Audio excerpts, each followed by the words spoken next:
দেবতা জনতা জনার্দন প্রবল দাবদাহ, তাই বক্তব্য দীর্ঘায়িত করব না। আমার তো আলাদা পরিচয় দেওয়ার দরকার নেই।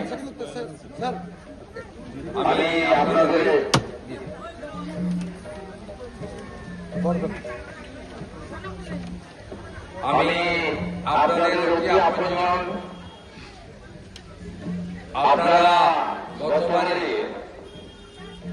ভারতীয় জনতা পার্টিকে ভোট দিয়েছিলেন, আমাকে নির্বাচিত করেছিলেন এবং বিজেপি আমাকে বিরোধী দলনেতার আসনে বসিয়েছিল। গত 5 বছর ধরে এই রাজ্যের অন্যায় অত্যাচার অবিচারের বিরুদ্ধে আমি আপনাদের আশীর্বাদ নিয়ে লড়াই করেছি। এবারে গোটা পশ্চিমবঙ্গের মানুষ চাইছে নন্দীগ্রামের দেখানো পথে পরিবর্তন আসুক। সবাই বলে নন্দীগ্রামে বসে যা ভেবেছিল, এবারে আমরা সেই পথে হাঁটব এবং আমরা পশ্চিমবঙ্গে ভারতীয় জনতা পার্টির সরকার তৈরি করব।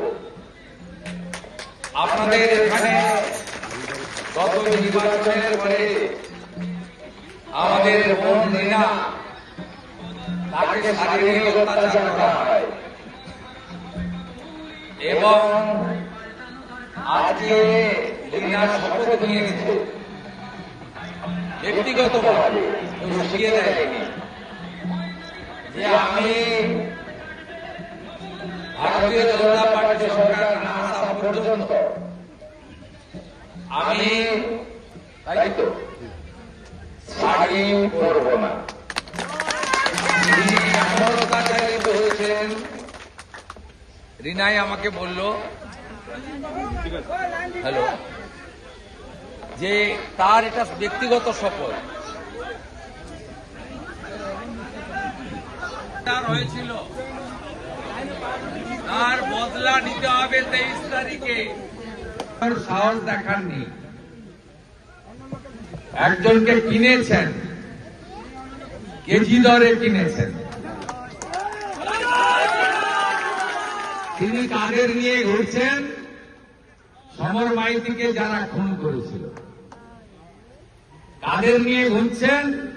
2007 সালে রামচক গোপাল চকে হিন্দুদের বাড়ি যারা লুট করেছিল তাদের নিয়ে ঘুরছেন। যারা ইন্দিরা মোড়ে রামনবমীর মিছিলে যাওয়ার সময় আক্রান্ত হয়েছিল তাদের নিয়ে ঘুরে বেড়াচ্ছেন। যারা রিনার উপর অত্যাচার করেছিল তাদের নিয়ে ঘুরে বেড়াচ্ছেন। আর কি সুন্দর সুবিধাবাদী!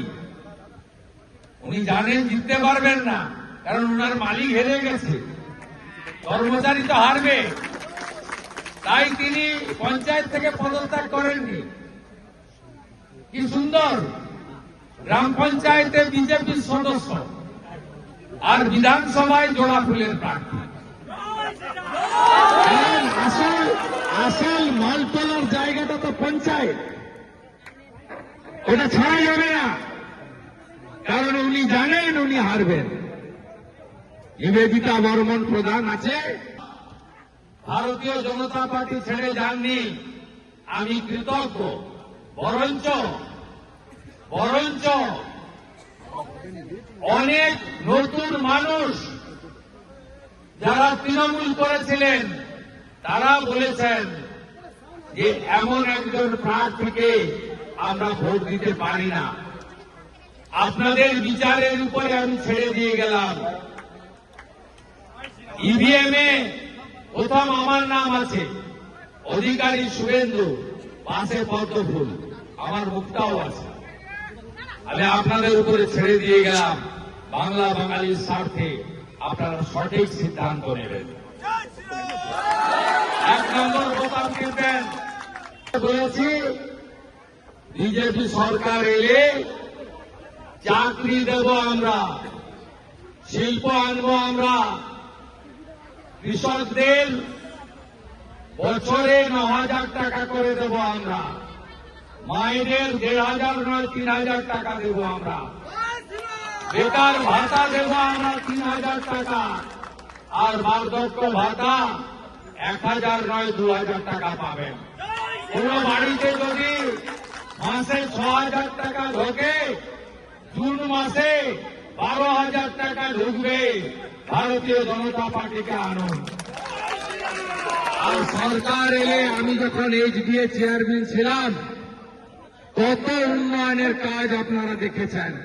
কথা দিয়ে গেলাম, রাজ্যে যদি সরকার আসে, হলদিয়া নন্দীগ্রাম, মহিষাদল নন্দীগ্রামকে যুক্ত করার কাজ আপনাদের বন্ধু শুভেন্দু করবে। সবাই ভালো থাকবেন, সবাই ভালো থাকবেন। আমাকে অনেক জায়গায় যেতে হবে। আমি ইন্দিরাকে এই নির্বাচনে আমার পক্ষে আবেদন জানানোর জন্য আমি 1 মিনিট মাইক তুলে